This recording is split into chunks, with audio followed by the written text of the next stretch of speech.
ओम पितृदेवताय नमः। प्रिय श्रोताओं, अश्विन मास के अमावस्या तिथि को सर्व पितृ अमावस्या और महालया अमावस्या के नाम से जाना जाता है। यह पितृपक्ष का अंतिम दिन होता है। यह दिन पितरों को विदा करने और उनका आशीर्वाद प्राप्त करने के लिए अत्यंत महत्वपूर्ण माना जाता है। प्रिय श्रोताओं, सर्व पितृ अमावस्या के दिन पितरों की श्रद्धा भाव से विदाई करनी चाहिए। इस दिन सुबह स्नान ध्यान के बाद पितरों के लिए श्राद्ध और तर्पण किया जाता है। साथ ही ब्राह्मणों को घर बुलाकर भोजन कराना और दान दक्षिणा देना भी अति अनिवार्य होता है। इसके साथ ही इस दिन वस्त्र दान, अन्न दान भी देना बहुत ही आवश्यक माना गया है। प्रिय श्रोताओं, इसके साथ साथ इस दिन अमावस्या व्रत कथा का पाठ करने और सुनने से पितरों को शांति मिलती है और परिवार में सुख समृद्धि का वास होता है। तो आइए आज पितृपक्ष की यानी सर्व पितृ अमावस्या की कथा को श्रवण करते हैं। अश्विन मास की सर्व पितृ अमावस्या व्रत कथा के अनुसार प्राचीन काल में अक्षोदा नाम की एक तेजस्वी कन्या थी। उसने देवताओं के पितृगणों को प्रसन्न करने के लिए 1000 वर्षों तक कठोर तपस्या की। उसकी तपस्या से प्रसन्न होकर अग्निश्रवात और ब्रह्म ऋषि पद नामक पितृगण अपने अन्य पितृगण अमावासु के साथ अश्विन अमावस्या के दिन अक्षोदा को वरदान देने के लिए प्रकट हुए। पितृगणों ने अक्षोदा से कहा, हे पुत्री, हम तुम्हारी तपस्या से अत्यंत प्रसन्न हैं। तुम जो चाहो वह वर मांग सकती हो। तब यह सुनकर अक्षोदा ने कहा, हे पितृ भगवान, यदि आप मुझे वरदान देना चाहते हैं तो मैं तत्क्षण आपके साथ रमण कर आनंद लेना चाहती हूँ। अक्षोदा के ऐसे वचन सुनकर सभी पितृगण अत्यंत क्रोधित हो गए। उन्होंने अक्षोदा को श्राप दिया कि वह पितृलोक से पतित होकर पृथ्वी लोक पर आएगी। पितरों के इस श्राप से दुखी होकर अक्षोदा पितरों के चरणों में गिरकर रोने लगी और अपनी गलती की क्षमा मांगने लगी। तब उसके बार बार इस प्रकार क्षमा याचना पर पितरों को उस पर दया आ गई। पितरों ने अक्षोदा से कहा, हे अक्षोदा, तुम इस श्राप के कारण मत्स्य कन्या के रूप में जन्म लोगी। भगवान ब्रह्मा के वंशज महर्षि पराशर तुम्हें पति के रूप में प्राप्त होंगे और तुम्हारे गर्भ से भगवान व्यास जन्म लेंगे। उसके उपरांत भी अन्य दिव्य वंशों में जन्म लेते हुए तुम श्राप मुक्त होकर पुनः पितृलोक में वापस आ जाओगी। तब पितरों के यह शुभ वचन सुनकर अक्षोदा के मन को थोड़ी शांति हुई। प्रिय श्रोताओं, इसी घटना के कारण यह अमावस्या की तिथि अमावासु के नाम से जानी जाने लगी। ऐसी मान्यता है कि जो प्राणी किसी भी कारण से पूरे पितृपक्ष में अपने पितरों का श्राद्ध या तर्पण नहीं कर पाते हैं, वे केवल अश्विन मास के अमावस्या तिथि के दिन यानी सर्व पितृ अमावस्या के दिन श्राद्ध और तर्पण करके पूरे पितृपक्ष का पुण्य प्राप्त कर सकते हैं। इस दिन पितरों को शांति देने और उनकी कृपा प्राप्त करने के लिए विशेष रूप से तर्पण, पिंडदान, ब्राह्मण भोजन और दान पुण्य के लिए कार्य किए जाते हैं। पीपल के पेड़ की पूजा करना और साथ ही उसे जल, काले तिल व दूध अर्पित करना इस दिन अत्यंत शुभ माना जाता है, क्योंकि ऐसा माना जाता है कि सर्व पितृ अमावस्या के दिन पीपल में पितृदेवों का वास होता है। तो इस उपाय को करने से पितृदेवों की कृपा प्राप्त होती है और जीवन में सदा ही सब कार्य सफल पूर्वक संपन्न होते हैं। तो सर्व पितृ अमावस्या के दिन आप भी पीपल के पेड़ की पूजा जल, काले तिल और दूध से करिए, तो आपके भी घर में प्रसन्नता का आगमन होगा और सुख शांति सदैव बनी रहेगी। साथ ही पितरों की भी कृपा सदा सर्वदा बनी रहेगी। प्रिय भक्तों, धार्मिक ग्रंथों के अनुसार श्रीमद् भागवत गीता के 11 अध्याय का पाठ अगर पितृपक्ष के अंतिम दिन यानी सर्व पितृ अमावस्या के दिन की जाए तो पितृ अपने धाम को चले जाते हैं। इसके अलावा भगवान विष्णु जी सभी पितरों को मोक्ष की प्राप्ति का आशीर्वाद प्रदान करते हैं। और इसके साथ साथ पितृ अपने वंशजों को सदैव आशीर्वाद देते हैं और उन पर अपनी कृपा दृष्टि सदा बनाए रखते हैं। पितृपक्ष के अंतिम दिन भागवत गीता के 11वें अध्याय का पाठ करने और सुनने का अनंत फल बताया गया है। प्राचीन काल की बात है, महाभारत युद्ध समाप्त हो चुका था। कुरुक्षेत्र की धरती पर रक्त और शवों का अंबार लगा हुआ था। युद्ध ने असंख्य योद्धाओं, वीर राजाओं और वीरों को निगल लिया था। कौरव और पांडवों की कुल गाथाएं इतिहास बन चुकी थीं। युद्ध समाप्त होने के बाद धर्मराज युधिष्ठिर राजा अभिषेक करा चुके थे, परंतु उनके हृदय में एक प्रश्न बार बार उठता था कि इतने बड़े युद्ध के बाद क्या हमारे कुल के पितृ संतुष्ट हुए हैं? क्या उन्होंने हमें क्षमा किया है? क्या वे हमें आशीर्वाद देंगे या वे अभी भी अपूर्ण कामनाओं के साथ भटक रहे होंगे? एक दिन जब पितृपक्ष आया तो धर्मराज युधिष्ठिर ने महर्षि व्यास के पास जाकर निवेदन किया कि हे गुरुदेव, आपने वेदों और पुराणों का गूढ़ ज्ञान प्राप्त किया है। आप ही हमें यह बताइए कि पितरों को तृप्त करने का सर्वोत्तम उपाय क्या है? कौन सा पाठ, कौन सा अनुष्ठान ऐसा है जिससे पितर तुरंत प्रसन्न होकर अपने वंशज को आशीर्वाद प्रदान करते हैं? तब धर्मराज युधिष्ठिर के ऐसा पूछने पर महर्षि व्यास मुस्कुराए और बोले, हे राजन, तुमने बहुत ही उचित प्रश्न किया है जो संसार के लिए भी कल्याणकारी है। पितृपक्ष के समय केवल अन्न, जल और तिल अर्पित करना ही पर्याप्त नहीं है। पितर केवल भोजन से तृप्त नहीं होते हैं, वे चाहते हैं कि उनका वंशज उन्हें ईश्वर के साथ जोड़ दे, उन्हें परम गति की ओर ले जाए। ऐसा करने का सर्वोत्तम उपाय यह है कि श्राद्ध के समय भागवत गीता का 11वां अध्याय, जिसे विश्वरूप दर्शन योग कहा जाता है, उसे श्रद्धा पूर्वक सुनना और पढ़ना चाहिए। तब धर्मराज युधिष्ठिर ने बड़ी ही विस्मय के साथ पूछा, हे गुरुदेव, ऐसा क्यों?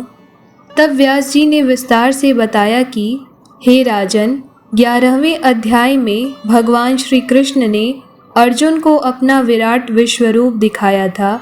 उस विश्वरूप में क्या नहीं था? उसमें संपूर्ण लोक, देवता, यज्ञ, वेद, आकाश, दिशाएं, काल और यहाँ तक कि पितृ भी समाहित थे।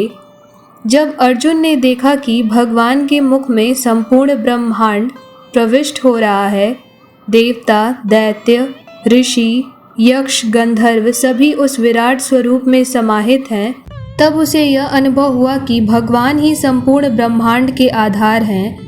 उसी का विराट स्वरूप में पितरों का भी स्थान है। व्यास जी ने आगे कहा, इसीलिए जब कोई मनुष्य पितृपक्ष के अंतिम दिन यानी सर्वपितृ अमावस्या में ये भागवत गीता के 11वें अध्याय का पाठ करता है तो उसके पितर मानो स्वयं भगवान के विराट स्वरूप का दर्शन करते हैं। वे भोजन से जितना संतोष नहीं पाते, उससे कहीं अधिक गीता के इस दिव्य अध्याय के श्रवण से आनंद और शांति का अनुभव करते हैं। यह उन्हें मोक्ष और उच्च लोकों की प्राप्ति का मार्ग देता है। तब यह सुनकर युधिष्ठिर के हृदय में श्रद्धा और जागी और उन्होंने संकल्प लिया कि जब तक वे जीवित रहेंगे, पितृपक्ष के अवसर पर 11वें अध्याय का पाठ अवश्य करेंगे।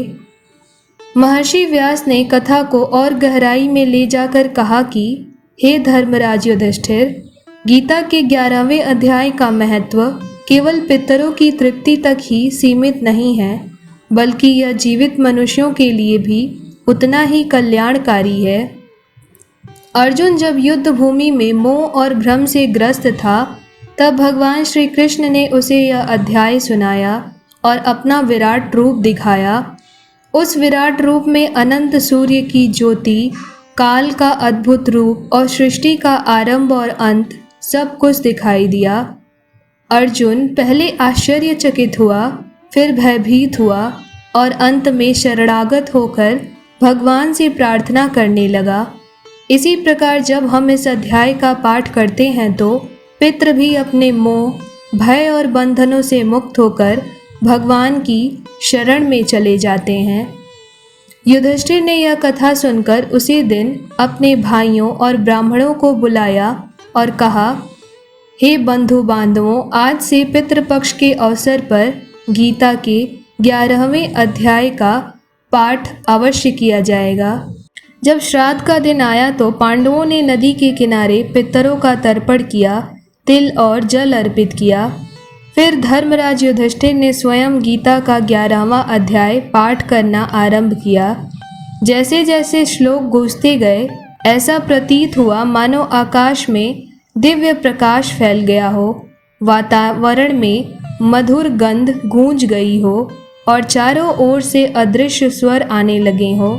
मानो पितर कह रहे हो, वत्स, आज हम तृप्त हो गए। हमें वह प्राप्त हुआ जिसकी हमें अनेक युगों से प्रतीक्षा थी। अन्न से शरीर तृप्त होता है, जल से प्राण तृप्त होते हैं, किंतु गीता के श्लोकों से आत्मा तृप्त होती है। आज तुमने हमें भगवान के स्वरूप का साक्षात्कार कराया है। ऐसा कहते हुए पितर आशीर्वाद देकर परम लोक की ओर चले गए। तब से यह परंपरा बन गई कि पितृपक्ष में केवल तर्पण और भोजन ही नहीं, बल्कि गीता का 11वां अध्याय भी विशेषकर पाठ किया जाएगा, क्योंकि यही अध्याय पितरों को सीधा भगवान के विराट स्वरूप से जोड़ देता है। धर्मराज युधिष्ठिर ने अपने वंशजों को आदेश दिया कि इस परंपरा को कभी न छोड़ना, और इसी कारणवश यह परंपरा आज भी जीवित है। आज भी जब कोई व्यक्ति, गृहस्थ या श्रद्धालु पितृपक्ष के समय 11वें अध्याय का पाठ करता है तो उसके चारों ओर दिव्य आभा फैल जाती है। पितृ प्रसन्न होकर उसके घर में सुख, शांति और समृद्धि का आशीर्वाद देते हैं। यहाँ तक कि जिन परिवारों में पितृ दोष होता है, जहाँ अकाल मृत्यु हुई हो, अशांति हो, वहाँ भी इस अध्याय का पाठ करने से दोष शांत हो जाता है। पितृ प्रसन्न होकर अपनी अधूरी इच्छाओं को त्याग कर परम गति को प्राप्त करते हैं। इसीलिए यह अध्याय पितरों के लिए मार्गदर्शक और जीवित लोगों के लिए कल्याणकारी है। इस प्रकार हे प्रिय श्रोताओं, जब भी आप पितृपक्ष में श्राद्ध करें तो केवल अन्न और जल से पितरों को तृप्त करने का प्रयास न करें, बल्कि गीता के इस 11वें अध्याय का श्रद्धापूर्वक पाठ करें या श्रवण करें। यह पाठ न केवल पितरों को भी संतुष्ट करता है, बल्कि आपको भी भगवान श्री कृष्ण की शरण में ले जाता है। यही कारण है कि पितृपक्ष में खासकर सर्वपितृ अमावस्या यानी अंतिम पितृपक्ष के दिन गीता के 11वें अध्याय का पाठ करना या फिर उसे श्रवण करना अति आवश्यक माना गया है। प्रिय श्रोताओं, तो चलिए गीता के इस परम पुण्यकारी 11वें अध्याय का पाठ करते हैं। इस अध्याय में अर्जुन जी भगवान श्री कृष्ण से कहते हैं कि हे माधव, मुझ पर अनुग्रह करने के लिए आपने जो परम गोपनीय आध्यात्मक विषयक वचन अर्थात उपदेश कहा, उससे मेरा यह अज्ञान नष्ट हो गया है। क्योंकि हे कमल नेत्र, मैंने आपसे भूतों की उत्पत्ति और प्रलय विस्तार पूर्वक सुने हैं तथा आपकी अविनाशी महिमा भी सुनी है।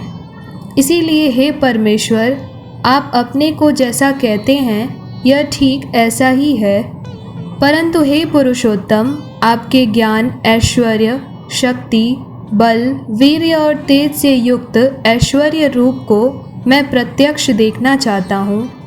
हे प्रभु, यदि मेरे द्वारा आपका वह रूप देखा जाना शक्य है, ऐसा आप मानते हैं तो हे योगेश्वर, उस अविनाशी स्वरूप का मुझे दर्शन कराइए। तब अर्जुन की बात सुनकर भगवान श्री कृष्ण बोले, हे पार्थ, अब तू मेरे सैकड़ों हजारों नाना प्रकार के और नाना वर्ण तथा नाना आकृति वाले अलौकिक रूपों को देख। हे भरतवर्षी अर्जुन, तू मुझ में आदित्यों को अर्थात अदिति के 12 पुत्रों को, 8 वसुओं को, 11 रुद्रों को, दोनों अश्विनी कुमारों को और 49 मरुदंडगणों को देख, तथा और भी बहुत से पहले न देखे हुए आश्चर्यमय रूपों को देख।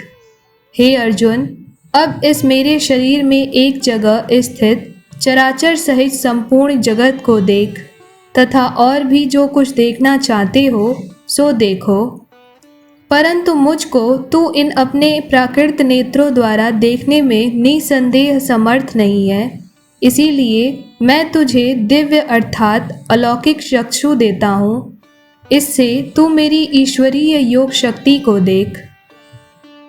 संजय बोलते हैं कि हे राजन, महायोगेश्वर और सब पापों के नाश करने वाले भगवान ने इस प्रकार कहकर उसके पश्चात अर्जुन को परम ऐश्वर्य युक्त स्वरूप दिखलाया। उनके मुख और नेत्रों से युक्त अनेक अद्भुत दर्शन वाले, बहुत से दिव्य भूषणों से युक्त और बहुत से दिव्य शस्त्रों को हाथों में उठाए हुए, दिव्य माला और वस्त्रों को धारण किए हुए और दिव्य गंध का सारे शरीर में लेप किए हुए, सब प्रकार के आश्चर्यों से युक्त, सीमा रहित और सब ओर मुख किए हुए विराट स्वरूप परम देव परमेश्वर को अर्जुन ने देखा। आकाश में 1000 सूर्यों के एक साथ उदय होने से उत्पन्न जो प्रकाश हो, वह भी उस विश्वरूप परमात्मा के प्रकाश के सदृश कदाचित ही हो। पांडुपुत्र अर्जुन ने उस समय अनेक प्रकार से विभक्त अर्थात पृथक पृथक संपूर्ण जगत को देवों के देव श्री कृष्ण भगवान के उस शरीर में एक जगह स्थित देखा। उसके अनंतर वे आश्चर्य से चकित और पुलकित शरीर अर्जुन प्रकाशमय विश्वरूप परमात्मा को श्रद्धा भक्ति सहित सिर से प्रणाम करके हाथ जोड़कर बोले।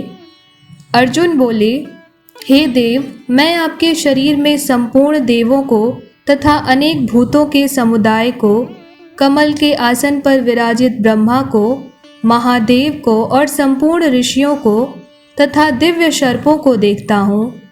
हे संपूर्ण विश्व के स्वामिन, आपको अनेक भुजा, पेट, मुख और नेत्रों से युक्त तथा सब ओर से अनंत रूपों वाला देखता हूँ। हे विश्वरूप, मैं आपके न अनंत को देखता हूँ और न मध्य को और न ही आदि को। आपको मैं मुकुट युक्त, गदा युक्त और चक्र युक्त तथा सब ओर से प्रकाशमान तेज के पुंज, प्रज्वलित अग्नि और सूर्य के सदृश ज्योति युक्त, कठिनता से देखे जाने योग्य और सब ओर से अप्रेमेय रूप को देखता हूँ। आप ही जानने योग्य परम अक्षर अर्थात पर ब्रह्म परमात्मा हैं। आप ही इस जगत के परम आश्रय हैं। आप ही अनादि धर्म के रक्षक हैं और आप ही अविनाशी सनातन पुरुष हैं, ऐसा मेरा मत है। आपको आदि, अंत और मध्य से रहित, अनंत सामर्थ्य से युक्त, अनंत भुजा वाले, चंद्र सूर्य रूप नेत्रों वाले, प्रज्वलित अग्नि रूप मुख वाले और अपने तेज से इस जगत को संतप्त करते हुए देखता हूँ। हे महात्मन, यह स्वर्ग और पृथ्वी के बीच का संपूर्ण आकाश तथा सब दिशाएं एक आपसे ही परिपूर्ण हैं तथा आपके इस अलौकिक और भयंकर रूप को देखकर तीनों लोक अति व्यथा को प्राप्त हो रहे हैं। वे ही देवताओं के समूह आप में प्रवेश करते हैं और कुछ भयभीत होकर हाथ जोड़े आपके नाम और गुणों का उच्चारण करते हैं तथा महर्षि और सिद्धों के समुदाय कल्याण हो ऐसा कहकर उत्तम उत्तम स्तोत्रों द्वारा आपकी स्तुति करते हैं। जो 11 रुद्र और 12 आदित्य तथा 8 वसु, साध्यगण, विश्वदेव, अश्विनी कुमार तथा मरुदगण और पितरों का समुदाय तथा गंधर्व, यक्ष, राक्षस और सिद्धों के समुदाय हैं, वे सब ही विस्मित होकर आपको देखते हैं।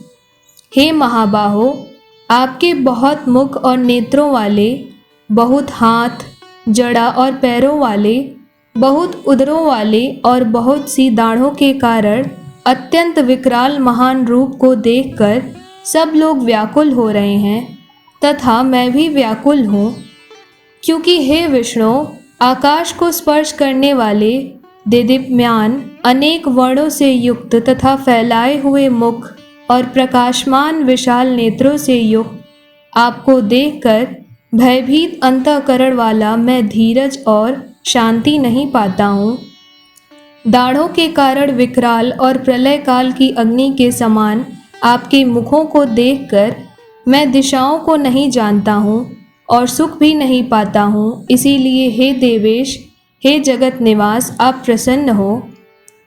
वे सभी धृतराष्ट्र के पुत्र राजाओं के समुदाय सहित आप में प्रवेश कर रहे हैं और भीष्म पितामह, द्रोणाचार्य तथा वह कर्ण और हमारे पक्ष के भी प्रधान योद्धाओं के सहित सब के सब आपके दाढ़ों के कारण विकराल भयानक मुखों से बड़े वेग से दौड़ते हुए प्रवेश कर रहे हैं और कई एक चूर्ण और सिरों सहित आपके दांतों के बीच लगे हुए दिख रहे हैं। जैसे नदियों के बहुत से जल के प्रवाह स्वाभाविक ही समुद्र के ही सम्मुख दौड़ते हैं, अर्थात समुद्र में प्रवेश करते हैं, वैसे ही वे नरलोक के वीर भी आपके प्रज्वलित मुखों में प्रवेश कर रहे हैं। जैसे पतंग मोहवश नष्ट होने के लिए प्रज्वलित अग्नि में अति वेग से दौड़ते हुए प्रवेश करते हैं, वैसे ही ये सब लोग भी अपने नाश के लिए आपके मुखों में अति वेग से दौड़ते हुए प्रवेश कर रहे हैं। आप उन संपूर्ण लोकों को प्रज्वलित मुखों द्वारा ग्रास करते हुए सब ओर से बार बार चाट रहे हैं।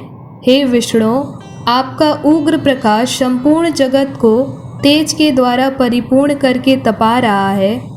मुझे बतलाइए कि आपका उग्र रूप वाले कौन हैं। हे देवों में श्रेष्ठ, आपको नमस्कार हो, आप प्रसन्न होइए।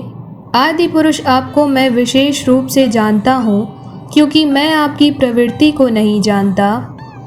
तब श्री भगवान कृष्ण बोले, हे पार्थ, मैं लोकों का नाश करने वाला बढ़ा हुआ महाकाल हूँ। इस समय इन लोकों को नष्ट करने के लिए प्रवृत्त हुआ हूँ। इसीलिए जो प्रतिपक्षियों की सेना में स्थित योद्धा लोग हैं, वे सब तेरे बिना भी नहीं रहेंगे, अर्थात तेरे युद्ध न करने पर भी इन सब का नाश हो जाएगा। अतएव तू उठ, यश प्राप्त कर और शत्रुओं को जीत कर धन धान्य संपन्न राज्य को भोग। ये सब शूरवीर पहले से ही मेरे द्वारा मारे हुए हैं। हे पार्थ, तू तो केवल निमित्त मात्र बन जा। द्रोणाचार्य और भीष्म पितामह तथा जयद्रथ और कर्ण तथा और भी बहुत से मेरे द्वारा मारे हुए शूरवीर योद्धाओं को तू मार। भय मत कर, निसंदेह तू युद्ध में बैरियों को जीतेगा, इसीलिए तू युद्ध कर। केशव भगवान के इस वचन को सुनकर मुकुटधारी अर्जुन हाथ जोड़कर कांपता हुआ नमस्कार करके फिर भी अत्यंत भयभीत होकर प्रणाम करके भगवान श्री कृष्ण के प्रति गदगद वाणी से बोले, हे अंतर्यामी, यह योग्य ही है कि आपके नाम, गुण और प्रभाव के कीर्तन से जगत अति हर्षित हो रहा है और अनुराग को भी प्राप्त हो रहा है, तथा भयभीत राक्षस लोग दिशाओं में भाग रहे हैं और सब सिद्ध गुणों के समुदाय नमस्कार कर रहे हैं। हे महात्मन, ब्रह्मा के भी आदिकर्ता और सबसे बड़े आपके लिए वे कैसे नमस्कार न करें, क्योंकि हे देवेश, हे जगत निवास, जो सत असत और उनसे परे अक्षर अर्थात सचिदानंद बंध ब्रह्मा हैं, वह आप ही हैं। आप आदि देव और सनातन पुरुष हैं। आप इस जगत के परम आश्रय और जानने वाले तथा जानने योग्य और परम धाम हैं। हे अनंत रूप, आपसे यह सब जगत व्याप्त अर्थात परिपूर्ण है। आप वायु, यमराज, अग्नि, वरुण, चंद्रमा, प्रजा के स्वामी, ब्रह्मा और ब्रह्मा के भी पिता हैं। आपके लिए हजारों बार नमस्कार हो, आपके लिए बारंबार नमस्कार हो। हे अनंत सामर्थ्य वाले, आपके लिए आगे से और पीछे से भी नमस्कार है। हे सर्वात्मन, आपके लिए सब ओर से ही नमस्कार हो, क्योंकि अनंत पराक्रमशाली आप समस्त संसार को व्याप्त किए हुए हैं। इससे आप ही सर्वस्वरूप हैं।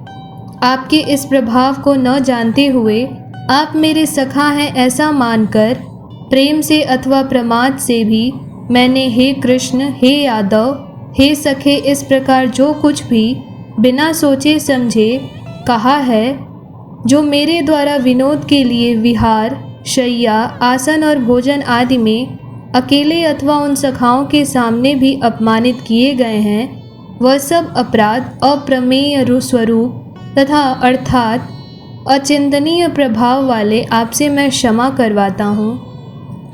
आप इस चराचर जगत के पिता और सबसे बड़े गुरु एवं अति पूजनीय हैं। हे अनुपम प्रभाव वाले, तीनों लोकों में आपके समान कोई दूसरा नहीं है, फिर अधिक तो कैसे हो ही सकता है।